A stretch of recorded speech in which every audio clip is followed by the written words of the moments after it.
Belinda presents this unabridged recording of The 13-Story Treehouse. Written by Andy Griffiths, audio illustrations by Terry Denton, and read by Stig Weems.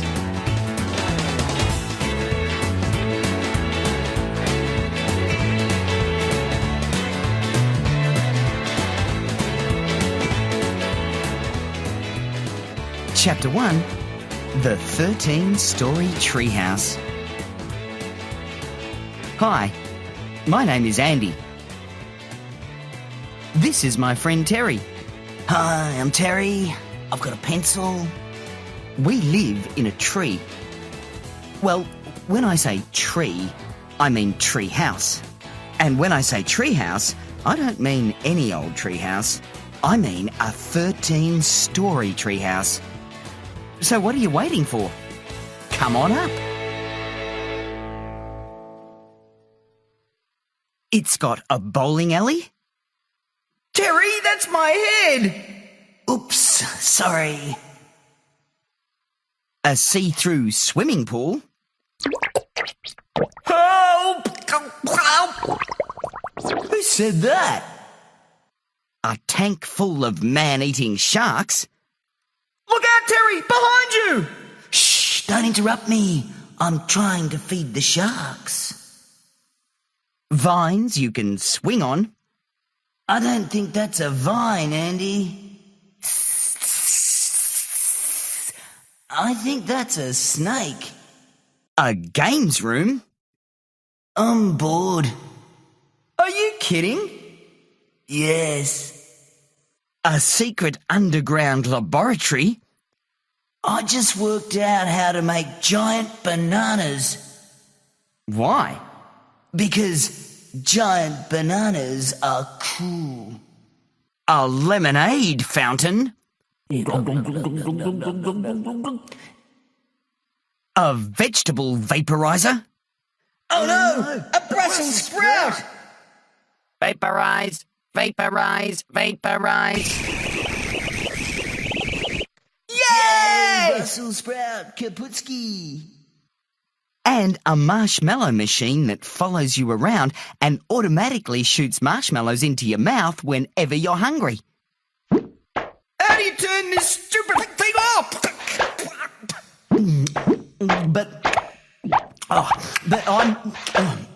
But I'm not full yet.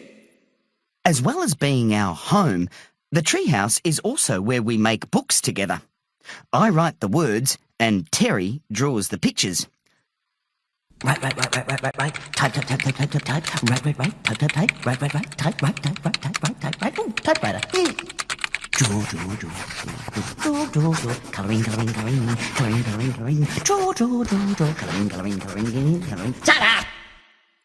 Wow, Andy, look at the pile of books we've already made. The cat on the mat is flat. The cow that went kapow. Just tricking, just annoying, just crazy, just disgusting, just stupid, just shocking. The bad book, the very bad book, just Macbeth. What bummer saw is that? What body part is that? As you can hear, we've been doing this for quite a while now. Chapter 2. The Flying Cat.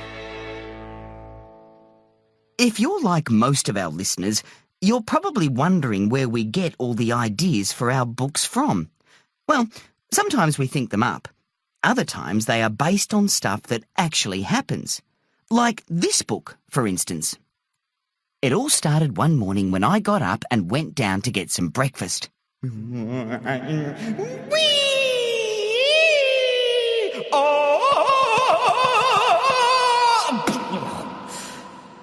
Morning, Andy.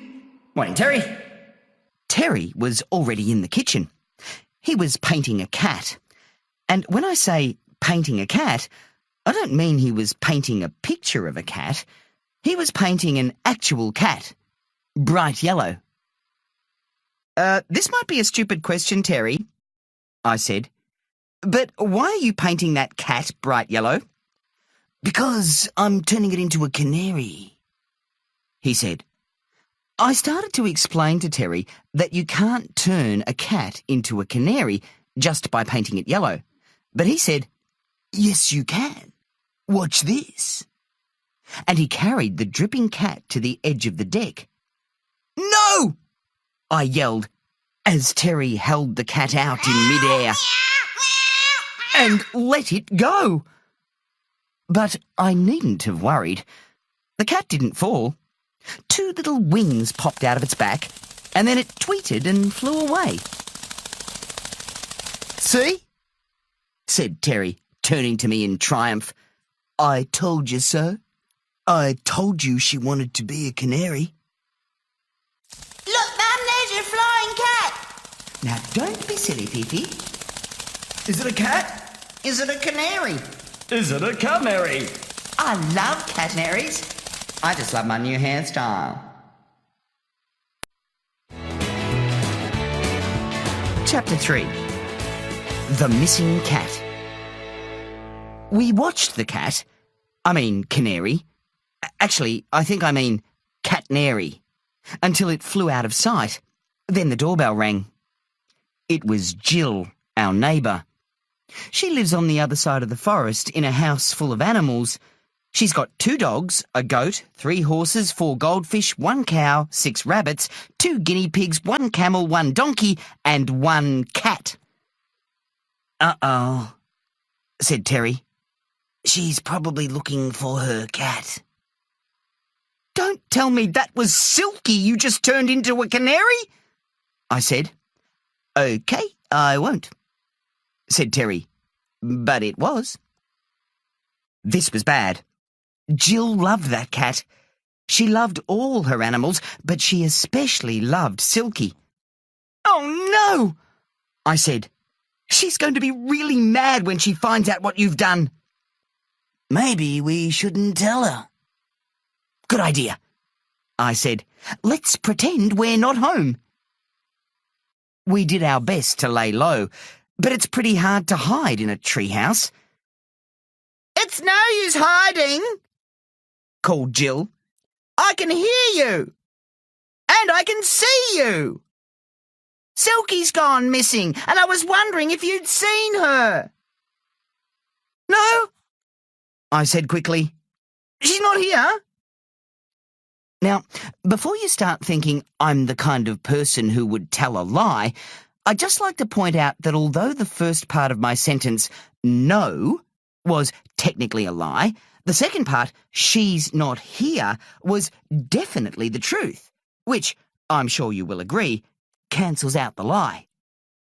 "Oh," said Jill sadly. "Well, anyway, I've made up a missing cat poster. Can I put one on your tree?" "Sure," I said. "It's the least we can do," which was also definitely 100% true. The cat poster said, "Missing cat, Silky. She looks like this," and it had a picture of Silky with cute little ears and darling whiskers and very soft white fur and beautiful green eyes. And it had her likes, cat food, cuddles, cats on TV, and her dislikes, dogs, water, fleas, locked cat flaps. And it said, "Big reward. Call Jill." As soon as Jill left, I turned to Terry. "We've got to find that cat," I said. "You mean canary?" said Terry. "Whatever," I said. "We've got to find her." But before we could even begin looking for her, the video phone rang. Yes, we've got one of those as well. And it's 3D. "Maybe that's Silky now," said Terry. "Don't be stupid," I said. "Cats can't use phones." "Maybe they can," said Terry. "You said they couldn't turn into canaries, and you were wrong about that." If cats could make phone calls. G'day, Pizza Haven.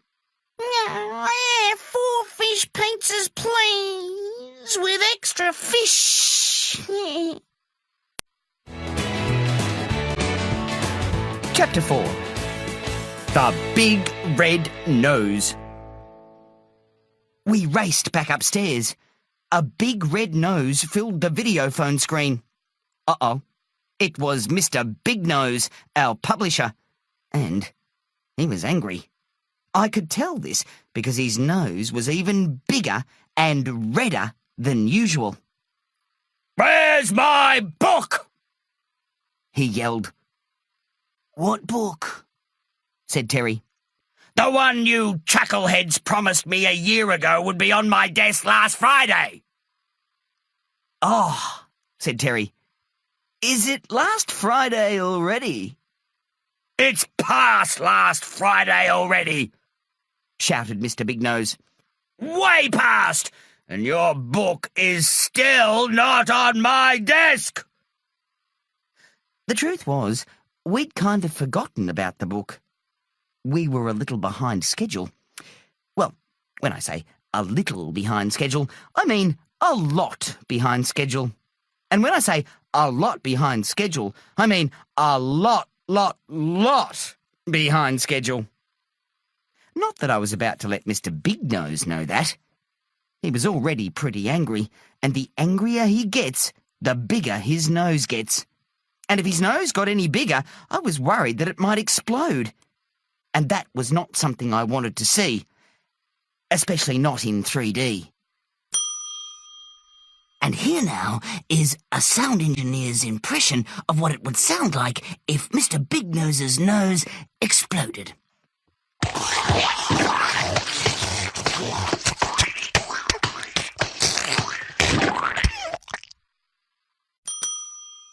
No problem, Mr. Big Nose. I lied. It's under control. We'll get to it as soon as we can. Well, as soon as you can had better be by 5 o'clock tomorrow afternoon, or else. Don't worry, Mr. Big Nose, I said. It'll be there all right. You can count on us. But, said Terry. I quickly ended the call before Terry could say anything that would make Mr. Big Nose any angrier than he already was. You shouldn't have told him that, said Terry. I'm way too busy to get it done by tomorrow. Look at my to-do list. I'm flat out. Terry's to-do list. Do have a pillow fight with Andy. Do prepare birthday party for sharks. Do practice golf swing. Do eat at least 100 marshmallows. Do polish the parrot. Do cut toenails. Do hit Andy with bowling ball. Do eat all the chocolates in the treehouse. Do tickle the parrot. Do sleep on the roof. Do go to the toilet.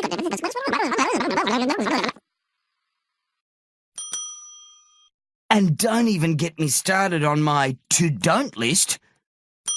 Terry's to-don't list. Don't fall out of the treehouse. Don't fall into man-eating shark tank. Don't make Andy cry. Don't eat the man-eating sharks. Don't set fire to my head. Don't wash. Don't stand under falling piano. Don't wash my undies. Don't wash Andy's undies. Don't wash anything. Don't do anything. Your to-dos and to-don'ts will just have to wait, I said. If we don't get this book finished, it will be back to the monkey house for us. The monkey house? Said Terry, looking terrified. Not the monkey house! Anything but the monkey house! For those of you who don't know, the monkey house is where Terry and I used to work. It was the worst job ever. Cleaning the monkey house was bad enough. I hate monkey poo. Shut up and sweep. Grooming the monkeys was even worse. I hate nits. Shut up and groom. But the worst job of all was having to fill in for the monkeys while they were on a break. I hate bananas. Shut up and eat. Mummy, those two don't look like real monkeys. Shh, don't talk so loud. You'll hurt their feelings. I'm not going back to the monkey house, said Terry. And that's final. And you won't have to, I said. Not if we get our book finished. Come on, let's get started. We've only got until tomorrow.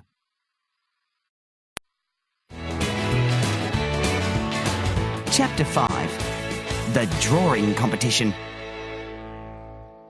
We went to the kitchen table. It's where we do most of our work.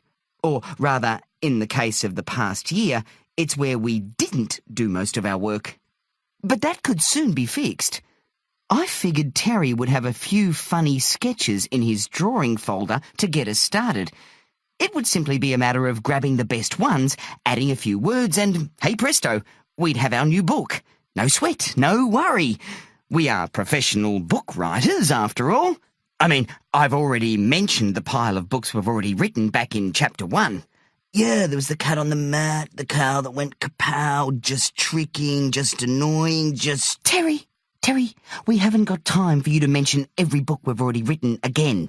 So you don't want me to mention the bad book or the very bad book or what? But Would you shut up? Okay, I said, let's see what you've got. Terry opened his drawing folder and laid it flat on the table. You're going to love this, he said. In front of me was a picture of a finger. This is just a picture of a finger, I said. Yes, said Terry proudly. But it's not just any finger. It's my finger. Uh-huh, I said. What else have you got?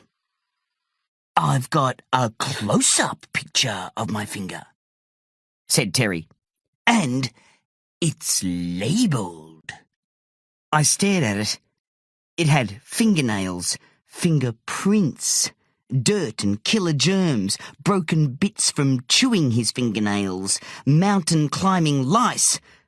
Well, said Terry, a big grin on his face. What do you think? Lice picks, get it? Not ice picks. Lice picks. Yeah, I get it, I said. I turned the pages, looking for more pictures, but all I saw was a blank page, and another blank page, and another blank page. Is that it? I said. 2 pictures? You've had a whole year and you've only come up with 2 pictures? Honestly, Terry, do you expect me to do all the work, the pictures as well as the writing? Of course not, said Terry. You can't draw. Yes, I can, I said. Drawing is easy. It's coming up with the words that takes real skill. If you think drawing is so easy, then let's have a competition, said Terry, handing me a pencil. No problem, I said. First, we drew a knife. That's not a knife, said Terry. This is a knife. Next, we drew a worm.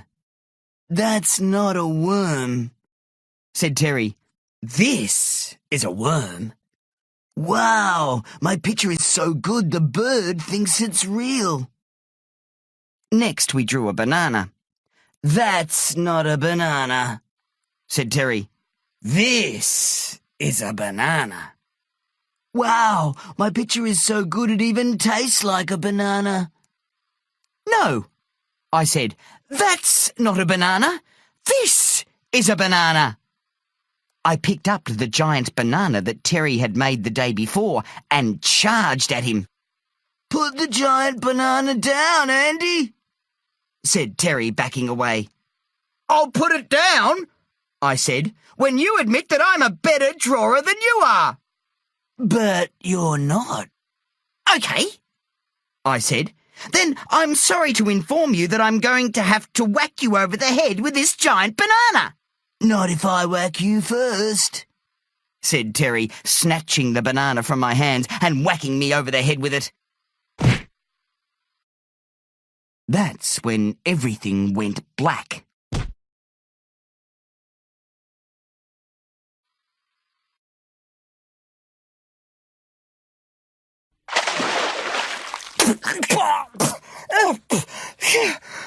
The next thing I knew, I was soaking wet and Terry was kneeling in front of me holding an empty bucket. I'm so glad you're all right, he said. I thought I'd killed you. So did I, I said. I can't believe you whacked me with a giant banana. But you were going to whack me with it. 2 wrongs don't make a right, Terry, I reminded him. I suppose not, he said. And I'm sorry. But look on the bright side. At least I saved your life by throwing a bucket of water in your face. But now I'm all wet. Yes, but at least it's better than being dead. I'll tell you one thing, I said. We're both as good as dead if we don't stop wasting time and get our book finished. You mean get our book started? Said Terry. Do you have anything in your writing folder?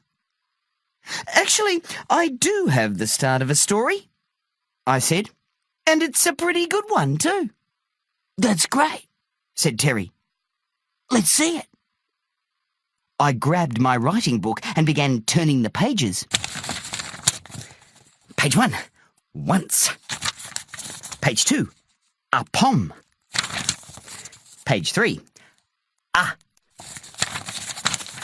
Page 4, time. Great start, said Terry. Action-packed. But what happens next? I'm not sure, I said. That's as far as I got. That's it? Said Terry. 4 words? 4 pages, I said. Yeah, but it's still only 4 words, said Terry. And one of them isn't even spelt right. I'm pretty sure it's a pon, not a pom. Well, excuse me, Mr. Roald Dahl, I said. If you know so much about story writing, why don't you write it? Because it's time for my favourite TV show, said Terry. What about our book? I said. Why don't you write while I watch? Because I can't write when the TV is on, I said. I can't concentrate. Then come and watch it with me, said Terry, patting the beanbag beside him. And that's why, instead of working on our book, we ended up wasting half an hour watching the world's dumbest dog on the world's dumbest TV show. But don't just take my word for it. Listen for yourself. Chapter 6. The Barky the Barking Dog Show. This week's episode, Barky and the Big Hole, starring Barky the Barking Dog. Bark! Barky is outside and discovers a small bird. Bark! Bark! Bark! Bark! Bark! Bark! Bark! Bark! Bark! Bark! Bark! The bird flies away. Barky discovers a flower. Bark! Bark! Bark! Bark! Bark! Bark! Bark! Bark! The sun dries the flower out and it dies. Barky turns to the sun. Bark! Bark! Bark! Bark! Bark! Bark! Bark! Bark! Bark! Bark! Bark! Bark! Bark! Bark! The sun slowly goes down, and it is nighttime. Bark! Bark! Bark! Bark! Bark! Bark! Bark! Bark! Bark! Bark! Bark! Bark! The sun comes back up again. Bark! Bark! Bark! Barky discovers a tree. Bark! Bark! Bark! Bark! Bark! Bark! Bark! Bark! Bark! Barky discovers a small bee. Bark! Bark! Bark! Bark! Bark! Bark! Bark! Bark! Bark! The bee disappears down a hole. Bark! Bark! Bark! Bark! Bark! Bark! Bark! Barky pokes his nose into the hole. Bark! Bark! Bark! Bark! Bark! Bark! Barky falls into the hole.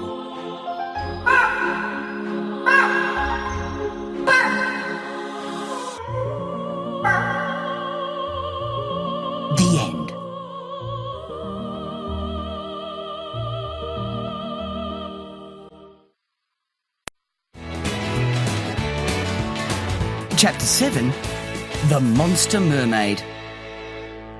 See what I mean? TV shows don't get much dumber than that. OK, Terry, I said when it was finally over. Let's get back to work. But it's time for my second favourite show, said Terry. Buzzy the Buzzing Fly. Buzzy the Buzzing Fly, starring Buzzy the Buzzy Fly.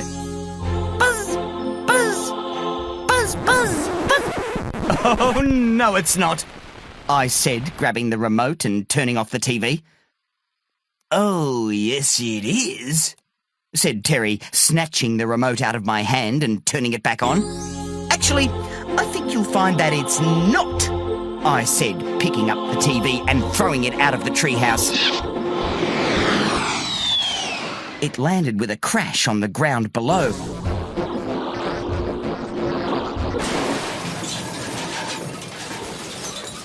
Terry shrugged. I guess you're right, he said. Hey! Yelled a voice. That almost landed on my head! Oops. I peeked over the edge. It was Bill, the postman. Sorry, Bill, I said. it was an accident. That's all right, Said Bill, chuckling. delivering mail to the 13-storey treehouse is always an adventure. Is young Terry there? I've got a parcel for him. Special delivery. Yay! Said Terry, sprinting for the ladder. I'll be right down. He returned a few minutes later with a package. My sea monkeys! He yelled as he opened it. They've arrived at last. Sea monkeys? I said. What do you want them for? We've already got a perfectly good tank full of man-eating sharks. But sea monkeys are much better than man-eating sharks, said Terry. Sea monkeys have 3 eyes. They breathe through their feet and they build vast underwater kingdoms. Sharks can't do any of that. Sharks don't even have feet. I'm going to make my sea monkeys come alive right now. Not so fast, I said. We've got a book to write, remember?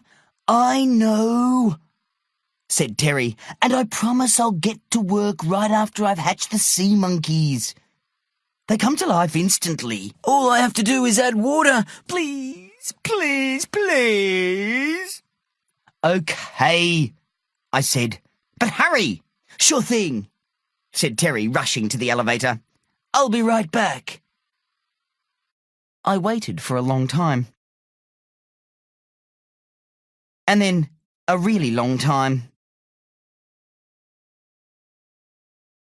And then a really, really long time.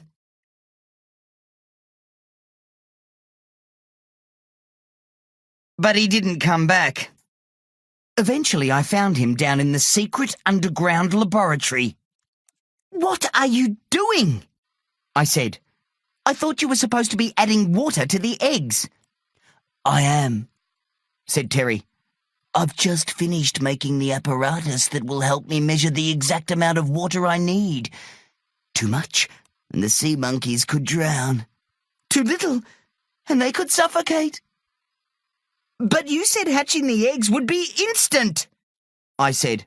And it will be, said Terry, just as soon as I add the water. Now, stand back. He pushed a button and the water dripped out of the machine. Drop by painfully slow drop.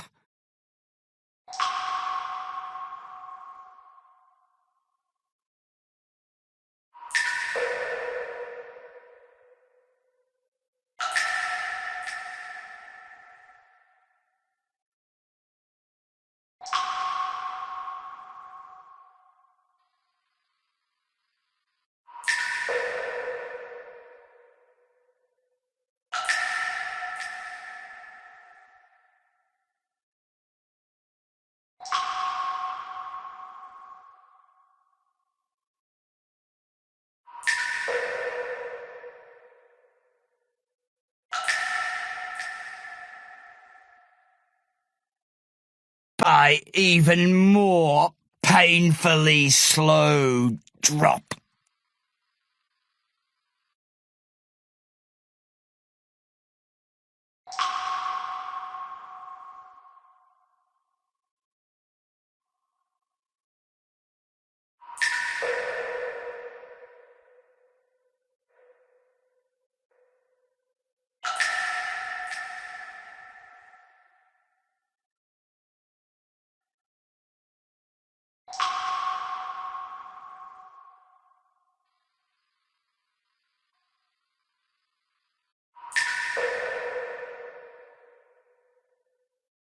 Finally, about 1,000 million trillion gazillion painfully slow drops later, it was done. At last, I said. Add the eggs, quick, and let's get back to work. Sure, said Terry. I just have to purify the water. How long will that take? I said. Terry looked at the packet. 24 hours. What? I said. But that's a whole day. Don't be silly, Andy, said Terry, laughing. There aren't 24 hours in a day. Yes, there are, I shouted. And if you think I'm going to let you waste any more time on these stupid sea monkeys, then you're out of your tiny pea-brained, numbskull-sized mind. Brains, a simple guide. Terry, large pea-sized brain. Bird, sesame seed-sized brain. A gnat, grain of sand-sized brain. Andy, atom-sized brain. These descriptions are not to scale. Watch your language, Andy, said Terry. There might be children listening. I don't care who is listening, I said. Put your sea monkey eggs in that water right now, or else I swear I'll shove that jar onto your head so hard that it will be stuck there for the rest of your life. How would you like that? Terry thought about it for a moment. What would it be like to live the rest of my life with a jar on my head? Brushing my teeth would be difficult. Eating dinner would be difficult. Hairstyling, well, that would be difficult. Picking my nose would be difficult. Getting married, well, that would be okay. Except when it came to kissing the bride, that would be difficult. Getting old, well, getting old with a jar on my head, that would be difficult. Getting very, very old, stupid jar. Finally dying with a jar on my head. Difficult. I don't think I'd like it at all, he said finally. I guess, under the circumstances, we can skip the water purifying step and add the eggs straight away. Great thinking, I said. Terry's hand was trembling as he poured the sea monkey eggs into the jar. He stirred it and held it up to the light. I've done it, he shouted. I'm a genius. I've created life. He was right. Not about being a genius, of course, but there was definitely a bunch of newly hatched sea monkeys bobbing around in the jar. Well, that's just great, I said. Now can we get back to our book? Not yet, said Terry. I have to feed them 1 level scoop of official sea monkey growth food. I groaned.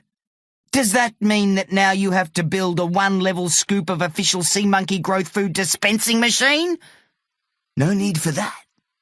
They come with their own official sea monkey growth food dispensing utensil, said Terry as he sprinkled sea monkey growth food from a plastic spoon into the top of the jar.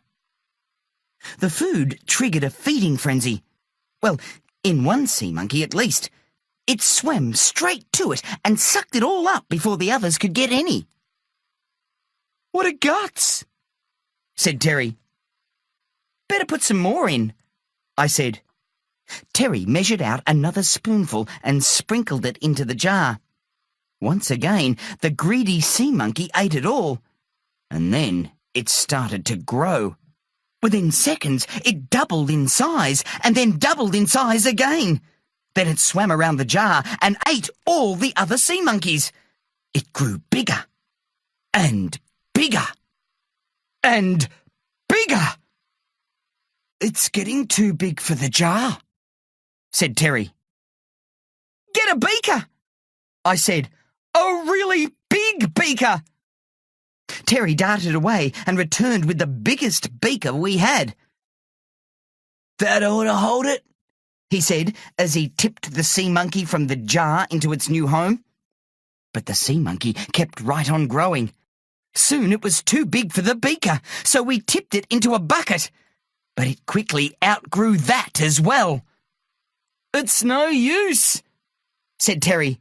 We need something even bigger. How about the bath? I said. I didn't know we had a bath, said Terry. Yes, I said. I've been meaning to talk to you about that. It's in the bathroom. I didn't know we had a bathroom, said Terry. Just bring the bucket and follow me, I said. We sprinted to the elevator. We rode the elevator to the bathroom floor. We sprinted out of the elevator and into the bathroom. We threw the sea monkey into the bath. Ugh, that is one weird-looking sea monkey, I said when we'd finally got it into the bath. That's because I'm not a sea monkey, said the weird-looking sea monkey. I am a mermaid. A mermaid? Said Terry, looking like he was about to cry. But mermaids are for girls. I ordered sea monkeys. It's not my fault, said the mermaid. The eggs must have got mixed up at the factory.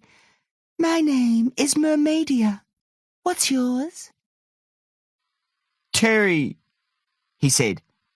That's a nice name for a merman, said Mermaidia. I'm not a merman, said Terry. Oh, I thought you were, said Mermaidia, gazing at Terry. You're certainly good-looking enough to be one. Terry blushed and giggled. Hello, I said. I'm Andy. Uh-huh, said Mermaidia, not taking her eyes off Terry. I live here too, I said. Uh-huh, said Mermaidia. Why don't you run along now, Sandy? Terry and I would like to be alone. Yes, said Terry dreamily. But what about our book? I said. When are we going to do that? But it was no use. Neither of them were listening to me. They were just gazing into each other's eyes. It was quite embarrassing, actually. I stepped out of the room and closed the door. The thing was, though, I could still hear what they were saying. You are so sweet, said Mermaidia. I wish I could stay here with you. But you can, can't you? Said Terry. Alas, no, said Mermaidia. I can't live in a bathtub forever. We've got a swimming pool, said Terry. It's see-through. You could live there. But I need to live in the sea, said Mermaidia. It's where I belong. Oh, said Terry sadly. I know, said Mermaidia. Why don't you come to live with me? We could live in my 13-story sandcastle under the sea. That would be nice, said Terry. But I'm not a merman. I can't breathe underwater. There is a way, though, said Mermaidia. When a human and a mermaid get married, the human becomes a merman. And all we have to do to be married is kiss. I should have rushed in and broken it up right then and there, but I didn't want them to know I'd been listening. And besides, I was too late anyway. I shuddered as I heard the unmistakable sound of a human and a mermaid kissing. "Oh, darling," crooned Mermaidia. "I'm so happy. Let's leave right away." "Okay," said Terry. "I've just got to say goodbye to Andy." "All right, but hurry," sighed Mermaidia impatiently. "I don't know how much longer I can last in this bath water." I quickly hid as Terry came out of the bathroom. He climbed down the ladder and started looking for me. "Andy!" he called. "I need to talk to you." I was about to go down and join him when I heard a strange gurgling sound coming from the bathroom. It sounded like Mermaidia was choking and, even though I didn't especially like her, I thought I should still see if she was all right. But as I entered the bathroom, I caught sight of her reflection in the mirror, and what I saw was definitely not all right. In fact, it was definitely all wrong. Very, very wrong. Mermaidia wasn't Mermaidia anymore. She was a sea monster. How could I be so sure that she was a sea monster? Well, for a start, there was her slimy sea monstery skin, and her slimy sea monstery tentacles, and her slimy sea monstery stench. But above all, I think it was the fact that she was saying, "Bathroom mirror on the wall, who's the sneakiest sea monster of all?" That really clinched it for me. You know when you see something so horrible that you want to look away, but you can't? Well, this was so horrible that I had to get out my flip camera and record it. "Bathroom mirror on the wall, who's the sneakiest sea monster of all? The human does not suspect a thing. He's such a stupid ding-a-ling. He thinks that he will live with me in a palace of sand beneath the sea. He does not know this will not be. Instead, he will be dinner for me. I'll lure him down beneath the water. And then his body I will slaughter. Oh, how I'll enjoy devouring him. I'll tear him apart limb from limb. I'll eat his eyes and ears and nose, and suck the marrow from his toes. I'll crush his puny pea-brained head and grind his bones to make my bread. My trap is set. My plans are laid. All I must do is keep up the charade." "Who, me? A sea monster? Your brain needs first aid. I'm a lovely, innocent, sweet mermaid." And with that, the monster became Mermaidia again and climbed back into the bathtub. I stopped recording and rushed off to find Terry. He was down in the kitchen. The marshmallow dispenser was shooting marshmallows into his mouth just as fast as he could swallow them. "Guess what, Andy?" he mumbled with his mouth full. Let me see. You and Mermaidia got married and you're off to live in an underwater 13-story sandcastle?" Terry was amazed. "How did you know?" "I heard the whole thing," I said, "and that's not all I heard. After you left, I discovered that Mermaidia is not a mermaid at all. She's a sea monster." "That's a lie," said Terry. "You're just jealous." "No, I'm not," I said. "Look at this." I pressed play on my camera and handed it to him. "Yikes," said Terry. "What am I going to do?" "Well, for a start," I said, "I think you should definitely break up with her. And pretty soon, too. Of course I will, said Terry.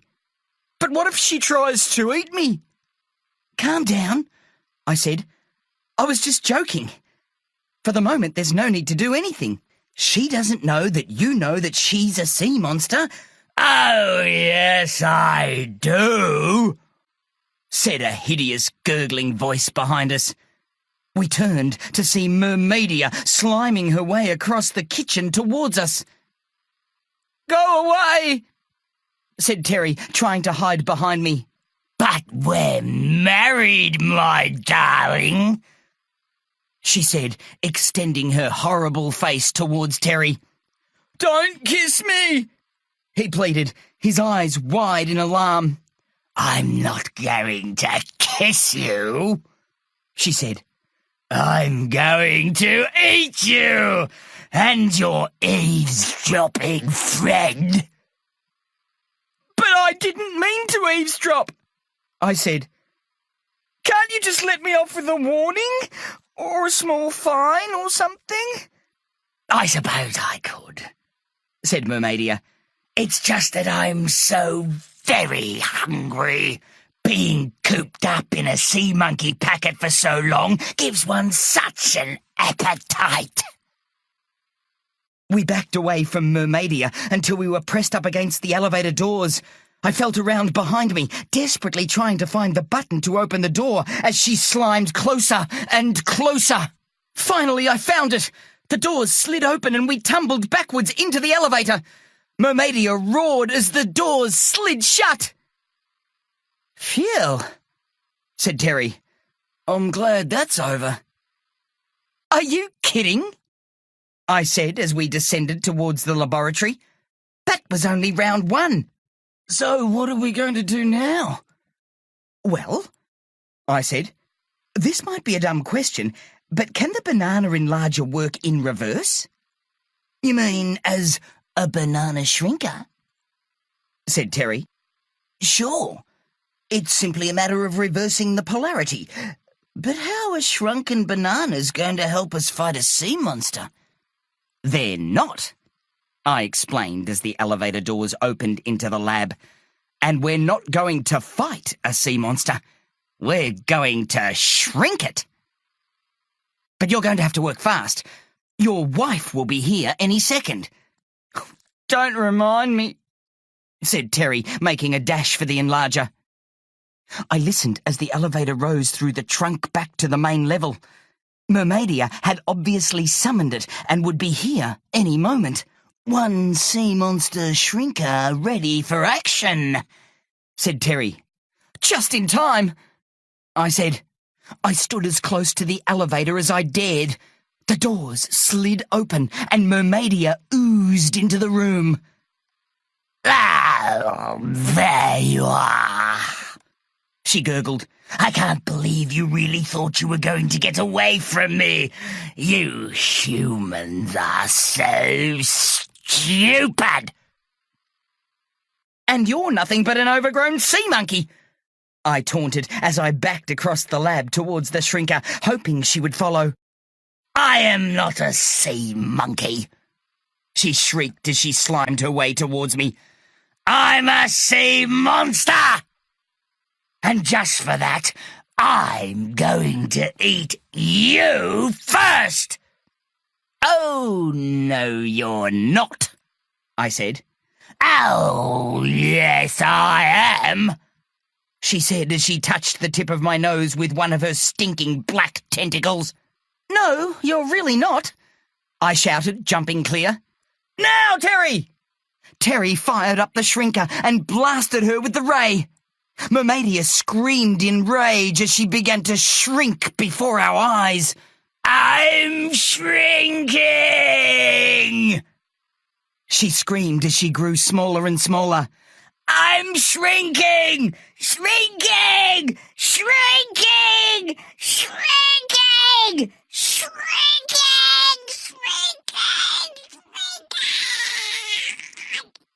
Soon she was no larger and no more dangerous than a jelly bean. She lay on the floor between us, ranting in a tiny, high voice.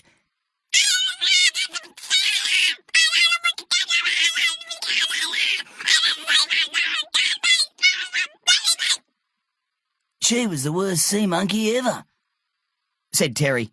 I've got a good mind to send her back to the factory. We're going to send her back, all right, I said, but not to the factory. Back to the sea where she belongs. In fact, I'm going to do it right now. Unless you'd prefer to. No, I don't think I can, said Terry. Fine, I said. I picked her up with a pair of tweezers, dropped her into the toilet, and pushed full flush. Twice. I wasn't taking any chances. When I came out, Terry was wiping away a tear. I can only guess how sad you must feel, I said, putting my arm around him. But try to look on the bright side. What bright side? Now we can get on with our book.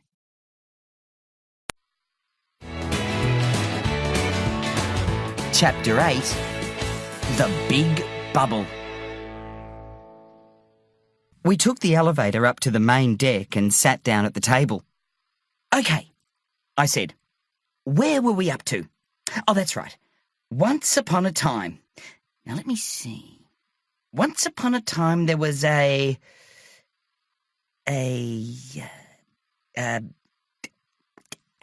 me out here, Terry.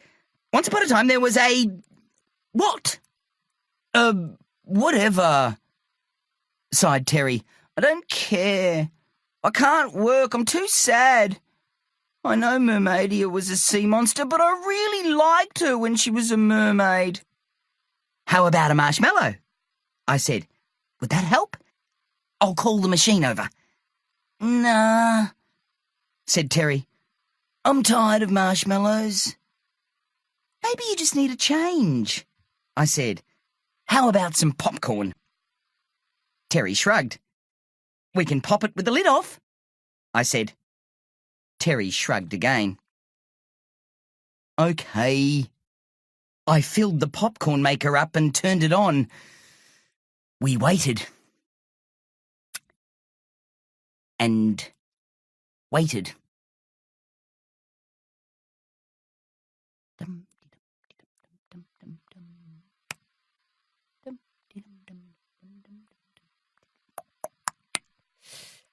And waited.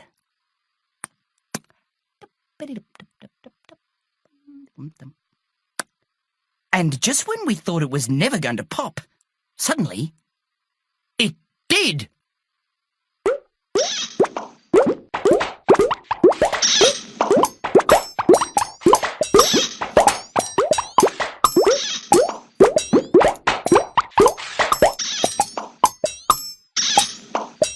We ran around and caught as much of it in our mouths as we could until we couldn't eat any more.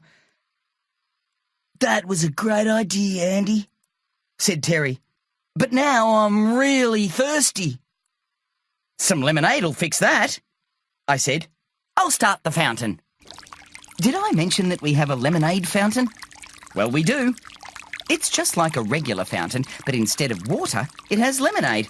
Any flavour you want, as long as it's red, orange, lemon, cola or tutti frutti, which is all the flavours mixed together.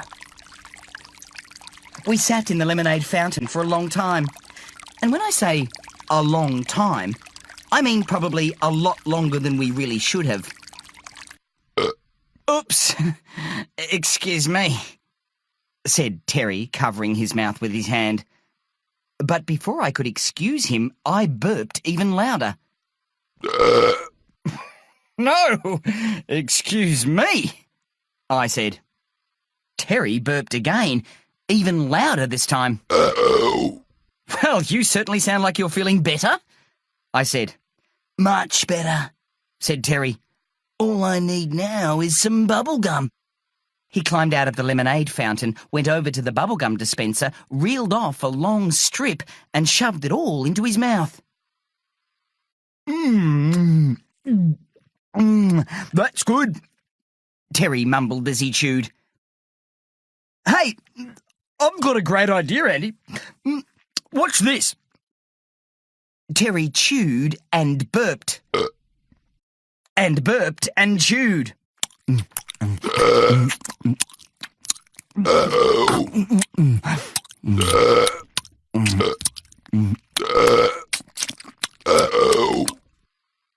blew and burped. And burped and blew.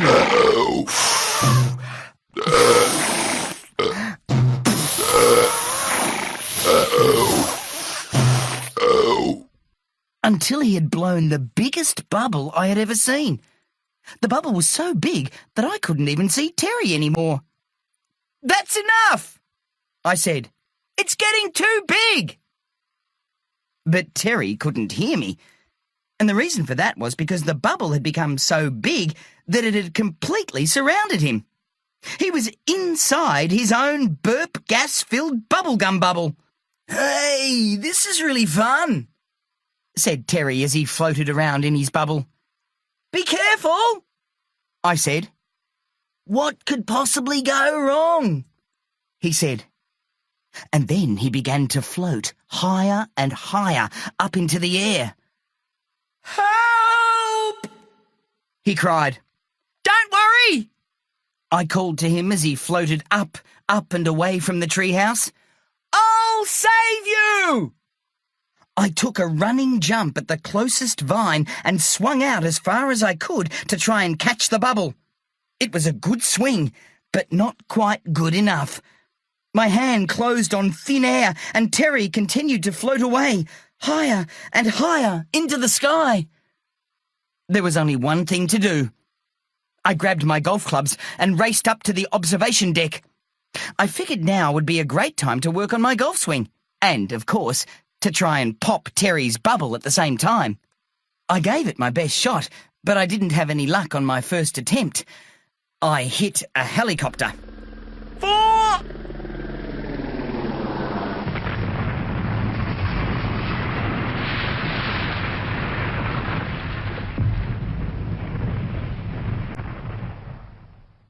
Oops. Or on my second. "Four!" I ricocheted off the city skyline.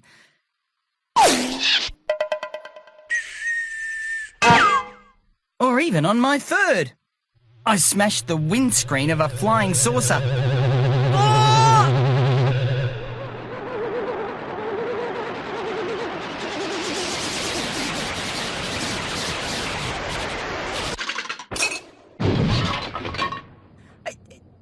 Sorry. But my fourth attempt was a bullseye. The bubble burst, which was both good and bad. Good because Terry was no longer trapped in a bubble full of burp gas, but bad because now he was plummeting towards the ground without a parachute, or even a crash helmet. Luckily, however, the marshmallow machine seemed to know just what to do. It began firing marshmallows at supersonic speed, and within moments there was a giant pillow of marshmallows on the ground directly below Terry. He landed right in the middle and bounced many times before finally coming to rest. It looked kind of fun. Well, a lot of fun, actually. I helped Terry out of the marshmallow pile and dusted him off. "That was the best fun ever," he said with a big grin. "You should try it." "I would," I said, "but we've got a book to write, remember?" "Oh, yeah," said Terry. "I forgot." We rode the elevator back up to the main deck. This was really it. No more distractions, no more excuses, no more flying cats, giant banana attacks, barking dogs, pretend mermaids, evil sea monsters, popcorn parties, lemonade guzzling, burp gas-filled bubblegum bubbles, or marshmallow trampolines. We were just going to do our book. We sat down at the table. "So, where are we up to?" I said. "Once upon a time, I think," said Terry. "Very funny," I said. "Now let me see. Once upon a time there was a..." "What?" "Finger," said Terry. "Finger?" I said. "Yes," said Terry. "Why don't we put your beginning and my drawing together? You know, like, once upon a time, there was a finger. But let's not make it an ordinary finger. Let's make it a super finger. Like this. That's crazy, I said. Oh, said Terry, looking disappointed. So crazy, it might just work, I added. Then what are we waiting for? Said Terry, beaming. Let's do it! So there we were. Me writing, Terry drawing. It was turning out pretty good too, as you can hear. Chapter 9. The Adventures of Superfinger! Once upon a time, there was a finger, but it was no ordinary finger. It was a Superfinger! Superfinger is my name. Solving problems requiring finger-based solutions is my game. What's that in the sky? Is it a rude finger? Is it a thumb? No, it's Superfinger! Superfinger helped the helpless. Drat! I'll never get this package tied. If only I had an extra finger. I'll help you solve this knotty problem. Thanks, Superfinger. Superfinger helped the lost. It's no use. We'll never find our way out. We're too lost. The exit is this way! Thanks for pointing us in the right direction, Superfinger. Superfinger even helped those whose nostrils were blocked. If only my finger was a bit longer, I would be able to get this annoying obstruction out of my nose. Meow, meow. Don't worry, I'll have you breathing freely in no time. Oh, thanks, Superfinger. Everybody loved Superfinger. At the world's favourite superhero awards, he was crowned #1. Yes, sir, it's Superfinger coming in first, followed closely by Pinky, Superfinger's faithful sidekick, and in third place, Spleen Boy. We love you, Superfinger. We love you too, Pinky. One day, Superfinger was out looking for new problems requiring finger-based solutions when he heard an outdoor rock concert.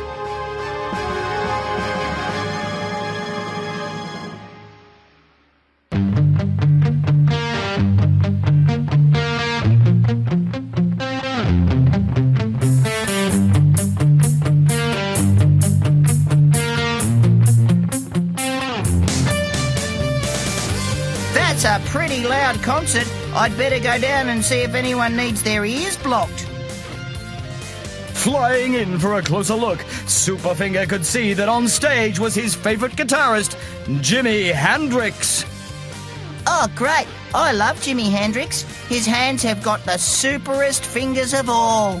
But as he watched, Superfinger noticed that Jimmy was in trouble. He started a guitar solo that was so epic, he didn't have enough fingers to play it. If only I had an extra finger, I could really kick this epic guitar solo into overdrive. This looks like a job for Superfinger! Superfinger flew onto the stage and launched himself head first at the fretboard of Jimmy's guitar. There you go, Jimmy. I think these are the notes you were searching for. Thanks, Superfinger. It's an honour to play with you. The crowd went wild. Go, Jimmy! Go, Jimmy! Go, Superfinger! Go, Superfinger. Go, Jimmy, get on your Superfinger! Go wild! And that's what we're doing, we're going wild. Oh, sorry.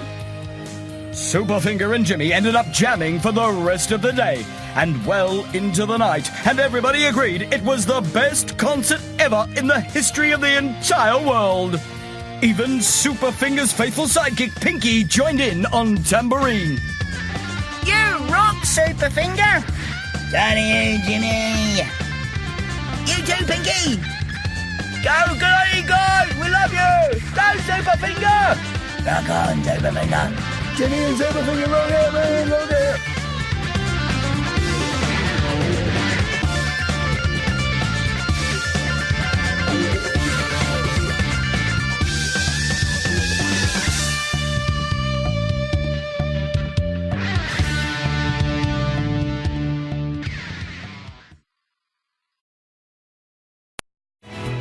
Chapter 10, The 13-Story Monkey House.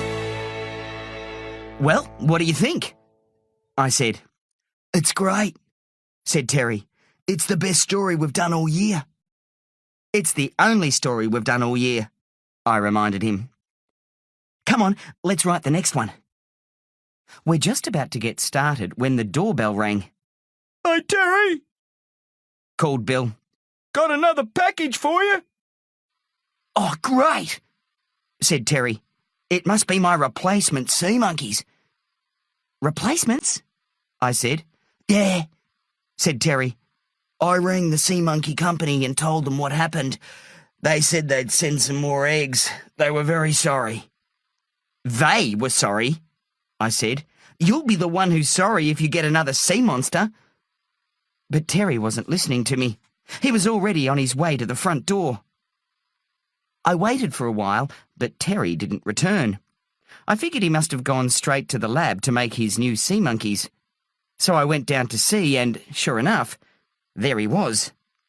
I've done it, He said, holding a jar up to the light. These are definitely sea monkeys. Congratulations, I said. Are you happy now? Terry shrugged. Nah, well, not really, He said. Sea monkeys aren't that interesting after all. Never mind, I said. Let's get back to work. Soon we were back at our table, about to start work on the next story, when we heard a loud crash. What was that? Said Terry. I don't know, I said, but it sounds like it came from the lab. We both jumped up and rushed to the elevator. As the doors to the laboratory slid open, we were greeted with a scene of total chaos. There were monkeys everywhere, and they were wrecking everything.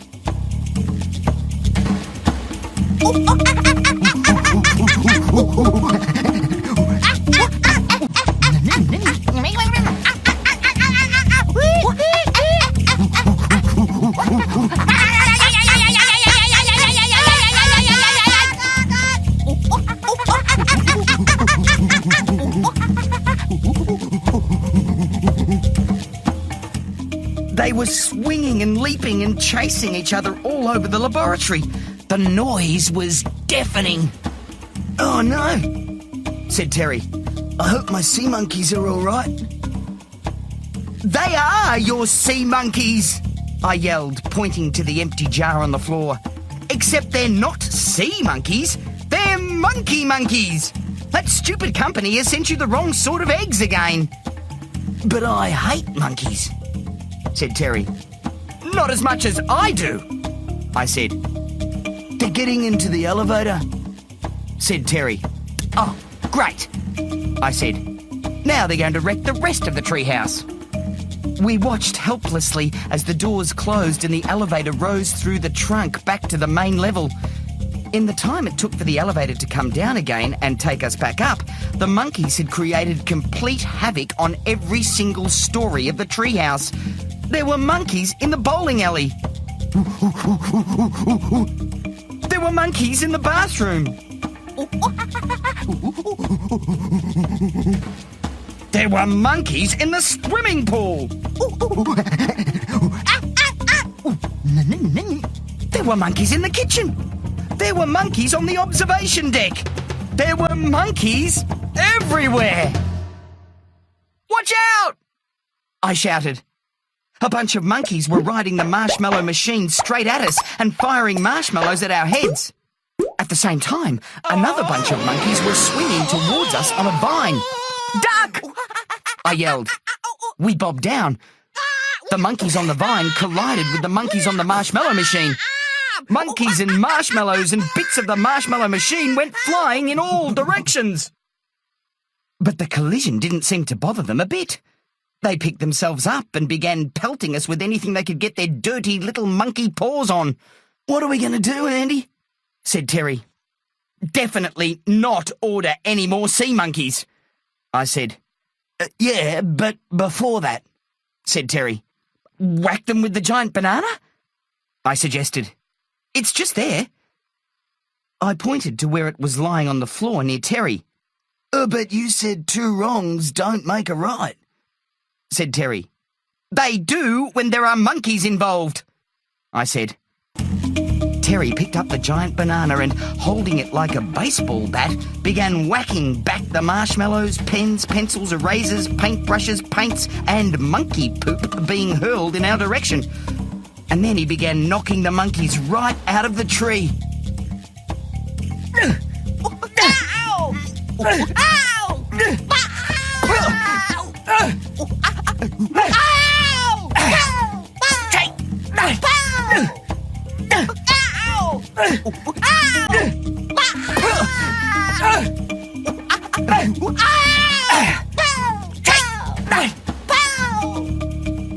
But then, the strangest thing happened.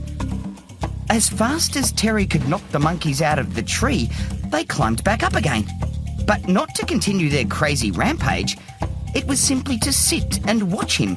Or, more to the point, to watch the giant banana. As Terry swung, more and more monkeys came to sit quietly in front of him.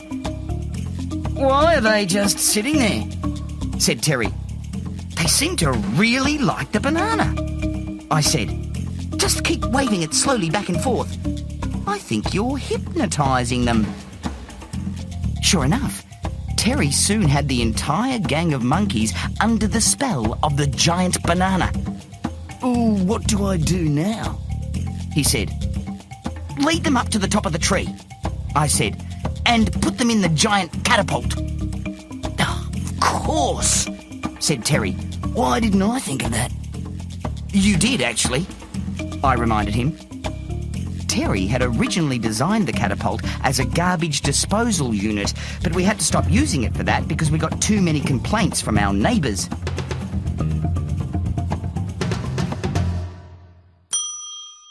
Why we had to stop using our catapult as a rubbish disposal unit. Righto, Andy, put the rubbish in.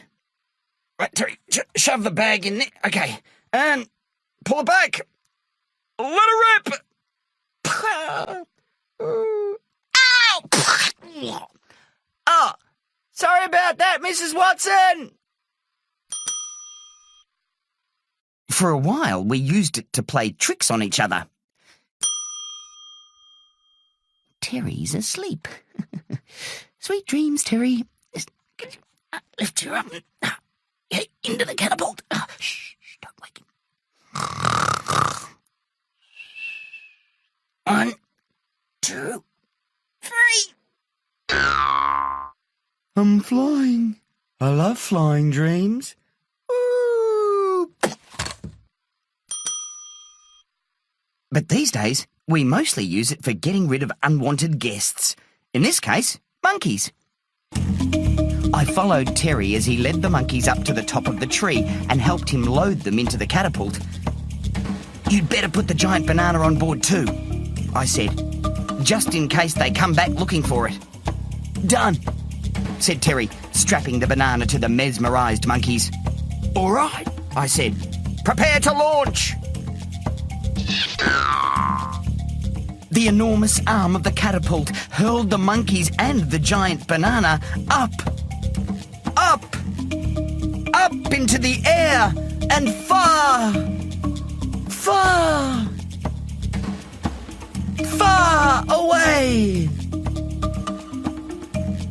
Past Ayers Rock, past the pyramids, over vast oceans, and on to a remote island where the only inhabitant was a giant ape.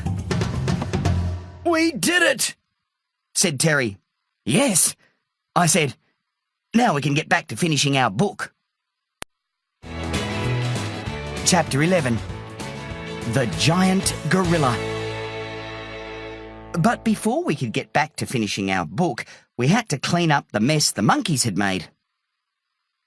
Finally, after about 1,000 million trillion gazillion years, we had everything back to normal and we were ready to start work again.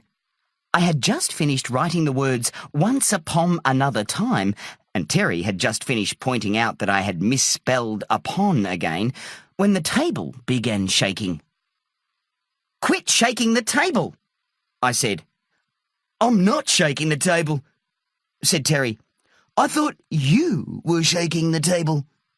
I'm not shaking the table, I said as the treehouse began to sway.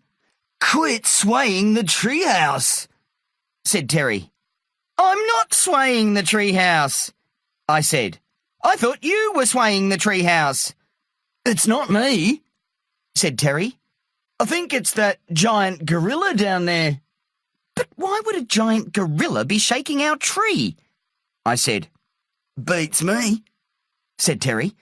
It's not like it's a banana tree. Of course, I said. That's it. To the gorilla, it is a banana tree. A giant banana tree. Huh? Said Terry. Isn't it obvious? I said.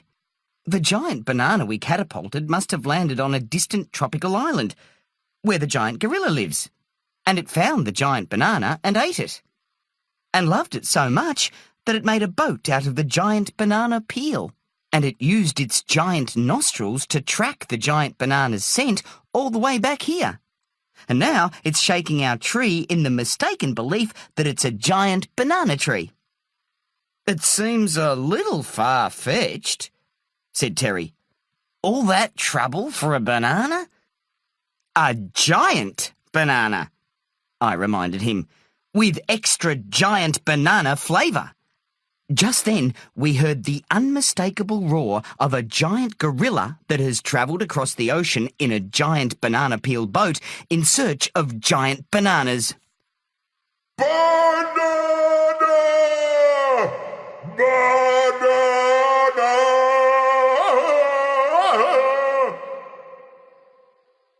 I think you could be right, said Terry. It would certainly explain why it's here, shaking our tree. What are we going to do? Give it more giant bananas, of course, I said. We can't, said Terry. The monkeys broke the banana enlarger. Can't you fix it? Maybe, but it would take too long, said Terry. They've completely pulled it apart. Well, we've got to do something, I said, before it shakes the treehouse to pieces. Banana! Roared the giant gorilla. Banana! There are no bananas here, shouted Terry. Whoa, there was, but not anymore. Banana! Roared the gorilla in response. It's no use, I said. Apart from the word banana, I don't think it speaks English. And then, just when we thought the day couldn't get any crazier, a white stretch limousine pulled up at our front door and a chauffeur in a fancy uniform got out and rang our doorbell. We're up here, I called down to him. Which one of you is Terry? He said. Me, said Terry. Well, said the chauffeur, I'm very pleased to inform you that you have won first prize in the Barky the Barking Dog drawing competition with your drawing of Barky at the beach. Wow, that is so exciting, said Terry. What do I win? You get to meet Barky, said the chauffeur. When? Said Terry. Right now, said the chauffeur, opening the back door of the limousine. This is great, said Terry. Barky's here. Not only do I get to meet him, but he can save us and the treehouse. And how exactly is he going to do that? I said. By barking, of course, said Terry. Right on cue, Barky emerged from the limo and began barking at the giant gorilla. He barked. Bark, bark, bark, bark, bark, bark, bark, bark. And barked. Bark, bark, bark, bark, bark, bark, bark, bark, bark, bark, bark, bark. And barked. Bark. And then the giant gorilla lifted up one of his gigantic feet and stomped on him. Bark!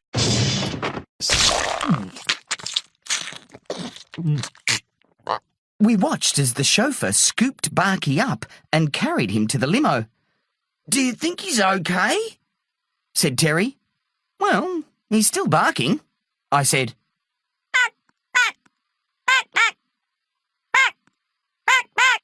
I didn't even really get to meet him, sighed Terry.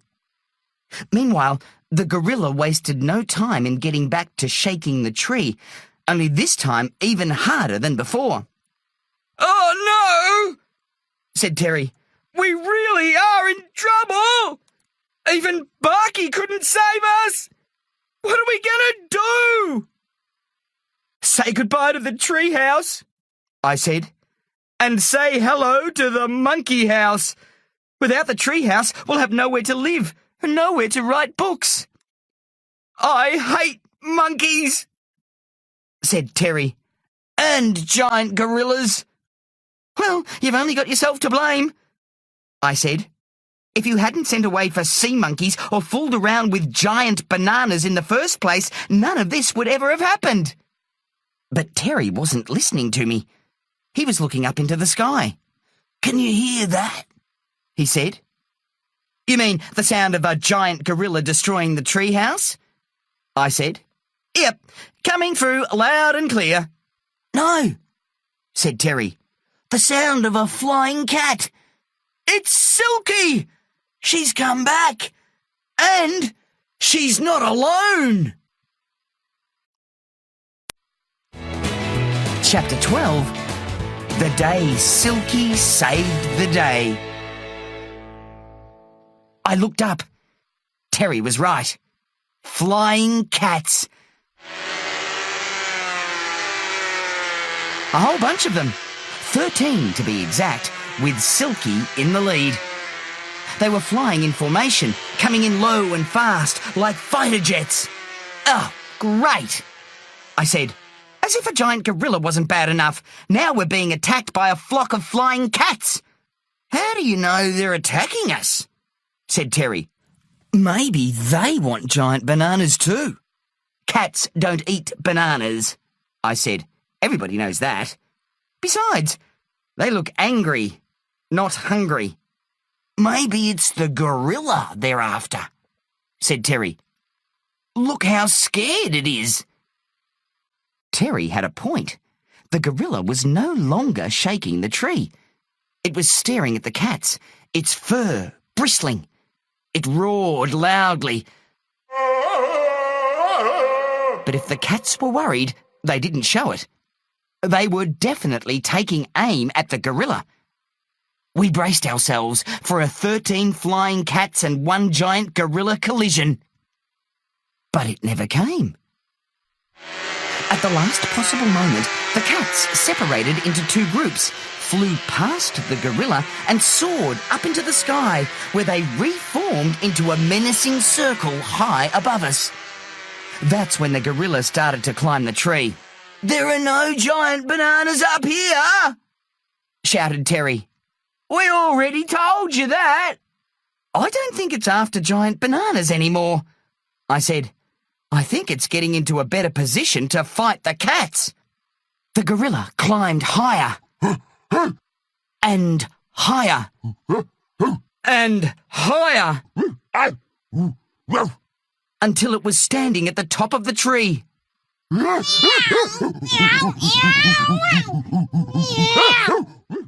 It beat its enormous chest and roared at the flying cats, which continued to attack and torment it.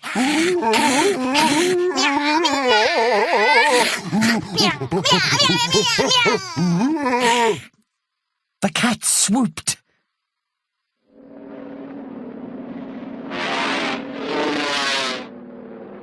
And the gorilla swiped. Occasionally, the gorilla would strike the cats and send them crashing to the ground, but they always landed on their feet and rejoined the battle just as quickly as they'd left it. Eventually, the 13 ferocious flying cats became too much for the gorilla. It lost its grip, fell out of the tree, and crashed to the ground with a sickening thud.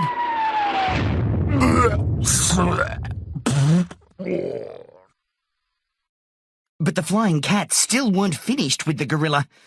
Before it could get up, they swooped down, sunk their claws deep into its fur, and lifted it into the air. Then they carried it away. Wow, it looks like Silky and her pals saved the day, said Terry. If I hadn't turned her into a flying cat, the treehouse would have been destroyed for sure. I was about to point out that the only reason the treehouse was in danger in the first place was because of him, his sea monkeys, and his stupid giant banana. But at that moment, the doorbell rang. "Oh no," I said. "Not more sea monkeys. Terry, how could you?" But Terry didn't answer. He was already gone. Chapter 13. The end. I raced Terry, determined to stop him from hatching another bunch of eggs that might threaten our treehouse, not to mention our lives. But it wasn't Bill the postman at the door. It was Jill. She was panting as if she'd run the whole way over. "Was that Silky I saw?" she said.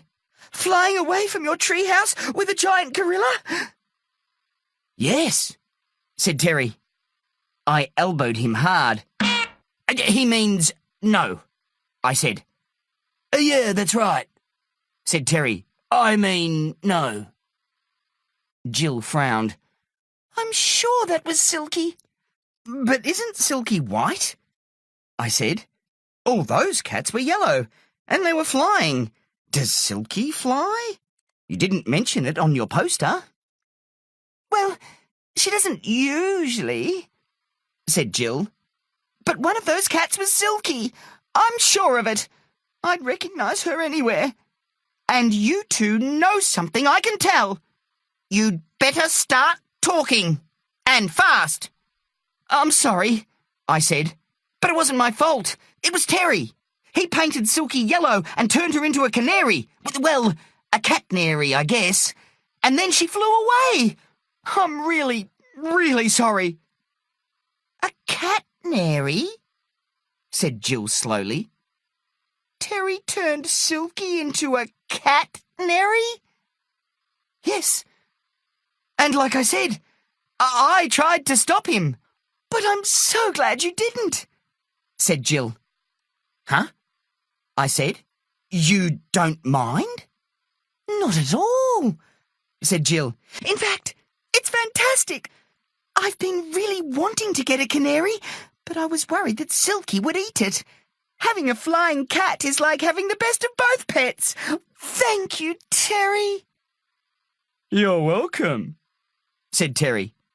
"If you'd like any of your other animals converted, you know where to bring them." "Thanks," said Jill. "I'll definitely think about it. Meanwhile, I'd better get home and put out some birdseed for Silky and her new friends." After she left, Terry clapped his hands together.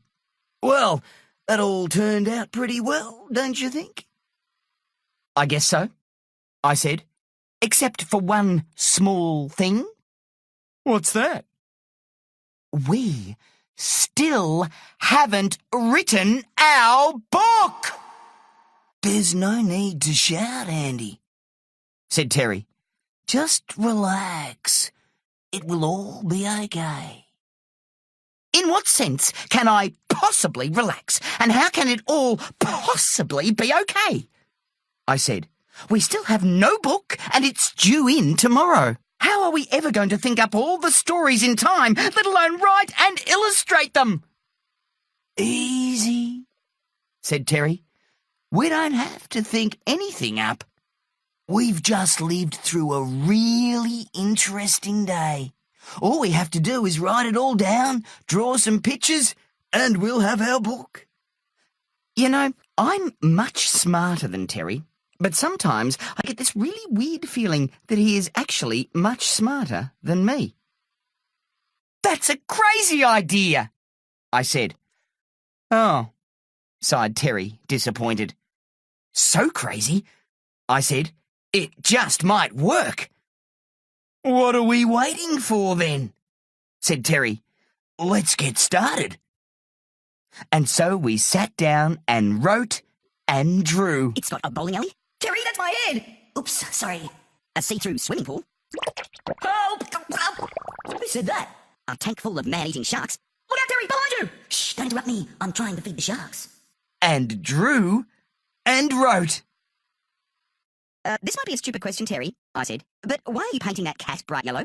Because I'm turning it into a canary, he said. I started to explain to Terry that you can't turn a cat into a canary just by painting it yellow. But he said, yes, you can. Watch this. And he carried the dripping cat to the edge of the deck. And wrote and drew. Chapter 3. The Missing Cat. We watched the cat, canary. Actually, I think I mean catnary, until it flew out of sight. Then the doorbell rang. It was Jill, our neighbour. And drew We raced and wrote. upstairs. A big red nose filled the video phone screen. Uh-oh. It was Mr. Big Nose, our publisher. And he was angry. And wrote and This drew. week's episode, Barky and the Big Hole, starring Barky the Barking Dog. And drew.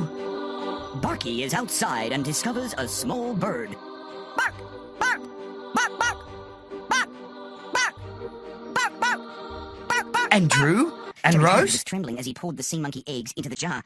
He stirred it and held it up to the light. I've done it! He shouted. I'm a genius! I've created life! And wrote and drew. Who's the sneakiest sea monster of all? The human does not suspect a thing. He's such a stupid dingaling. And drew and wrote. This epic guitar solo into overdrive. This looks like a job for Super. Until exactly 4:45 p.m. the next day. We've done it! I yelled. But it's 4:45, said Terry. How are we going to get it to Mr. Big Nose on time? Our deadline is 5 o'clock. We'll never make it. Oh, yes, we will, I said. But how? I don't know, I said, but we'll think of something. That's when we heard it. A jingling noise.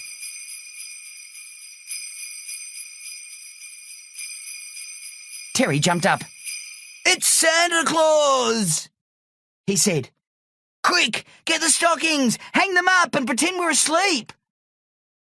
But it's not Christmas Eve, I said. In fact, it's not even Christmas.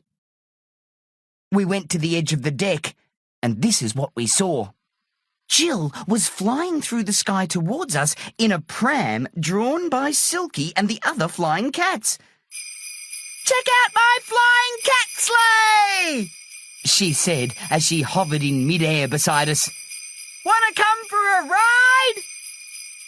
We can't, I said. We're busy. We're trying to figure out how to get our book to Mr. Big Nose in the city by 5 o'clock. I could take you, said Jill. These flying cats are really fast. Come on, climb aboard. And so we did. Come on, cats, let's go! Meow, meow, meow, meow, meow, meow. Woo! Whoa, this is great! We flew into the city, right up to Mr. Big Nose's office on the top floor of his building and pulled up next to his window. What? What are you... What? Cats, flying cats? What are you doing here? Oh, is that the book? Oh, I see. Pass it through. Well done, well done. And that's how we got the book to Mr. Big Nose on time. And then he published it. And it was delivered to bookshops, libraries, digital e-reading devices, and even transferred direct into people's brains via direct-to-brain information delivery technology helmets.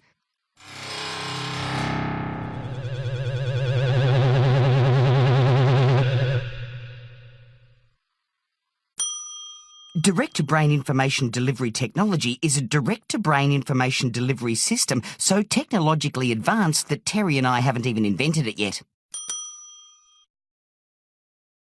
And Belinda Audio, where Stig Weems read it and it was released as an audiobook. And then you listened to it and we all lived happily ever after. Unless, of course, your life was tragically cut short as a result of having your brain fried by one of our prototype direct-to-brain information delivery technology helmets. The end.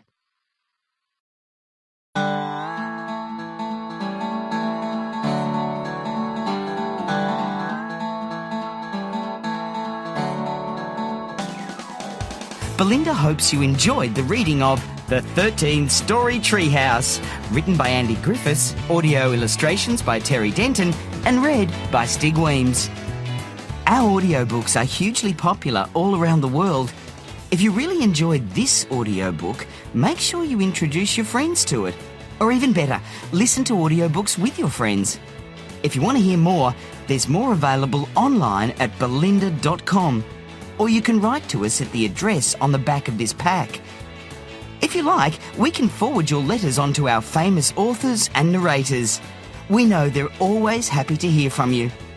Thanks for listening, and remember to always take a Belinda audiobook with you.